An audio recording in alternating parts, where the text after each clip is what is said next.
Welcome to Chapter 7, Work, Energy, and Energy Resources. In this chapter, we got to start with what is work, right? Work is nothing other than the application of force over distance. And if we look at this diagram of this gentleman pushing the lawnmower, the component of the force that matters is that one right there, right? The F cosine theta. There's another component of the force that he's applying that's down this way, F sine theta. That doesn't contribute to the work at all, right? And that doesn't contribute to the work at all because he is pushing it this direction. And it really doesn't matter how much he pushes this way, right? That piece isn't doing any work. It's sort of like if I have a box, right? If I have a box and my box is sitting on a table, right? So there's a table here. It really doesn't matter how much I push down on the box, right? Does not matter how much I push down on the box. Why? Because pushing down on the box doesn't move the box anywhere at all, right? Doesn't move the box anywhere at all. So I can't do work on the box by pushing down on the box. I have to push this way on the box to get the box to move, and it's only when I get the box to move that I actually do any work. And the way we express this mathematically for vectors, if you remember vectors, is this right here. W equals the work, W equals D dot F, D vector dot F vector. All right, your displacement dotted with the force that got you there. Okay, so that's work defined. And if we look at the equation, all right, and talk about units, W equals D times F, well, the equation means the units of work, which we call joules, after a man named Joules. 1 joule is 1 Newton times a meter. All right, and since a Newton is a kilogram meter per second, 1 joule is a kilogram meter squared per second squared. If you want to convert this to dietary calories, 1 joule is 0.000239 kilocalories. And please pay attention here. I've got here kilocalories. 1 kilocalorie, right? This kilocal, and if you've been through chemistry, you might know this.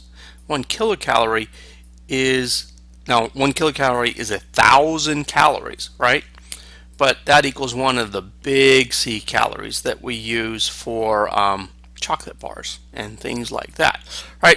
If you went to the store and it told you that this chocolate bar has 250,000 calories, would you buy it? Say, yeah, I'll eat that, right? So what we do is we drop off all those zeros and call it 250 and use a big C. We're really talking about kilocalories. So when we talk about food, we're talking about kilocalories, not little c calories, big C calories. All right.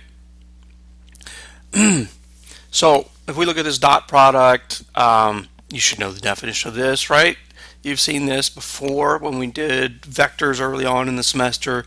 D vector dot F vector is just the X components multiplied together plus the Y components multiplied together, or you can write it as the magnitude of D, the length of D times the length of F times the cosine of the angle between them.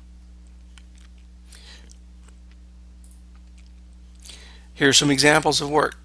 Standing around holding your briefcase, not work, right? Why? Briefcase not moving up and down. When you walk with it, then you apply a force in a different direction, but if the force that you're using just to hold it up, no work there. Why? Theta is 90 degrees, or 0, doesn't matter. Cosine theta is 0 there, so no work. Another way to do work, we're going to take this briefcase, now we're going to go upstairs, right? Well, there's a component now of F, so F is straight up, right? And we can break it into a component that's parallel to the stairs and a component that's perpendicular to the stairs. Well, the component that's perpendicular to the stairs does no work. Why? Because the movement isn't perpendicular to the stairs, the movement is parallel to the stairs, right? It's only the component F cosine theta here and notice where theta is. Theta is up here. You have cosine theta that gives us that distance, or gives us that component of the force that goes up the stairs. That's the component that does work. So when you carry the briefcase up the stairs, you do work. When we lower the briefcase, or when we lower the briefcase down, right? Here's a different scenario. We're going to lower the briefcase. Well, the force we apply is up, right? But the briefcase goes down. That means the work we do on the briefcase is negative, right? These two vectors are 180 degrees apart. And cosine of 180 degrees is -1. That gives us this minus sign right there. So in general, if the force being applied and the motion are in opposite directions, then the work done is actually negative. Okay? All right. I'm going to keep this first one short, and then we'll move on to some other topics on work, energy, and energy sources.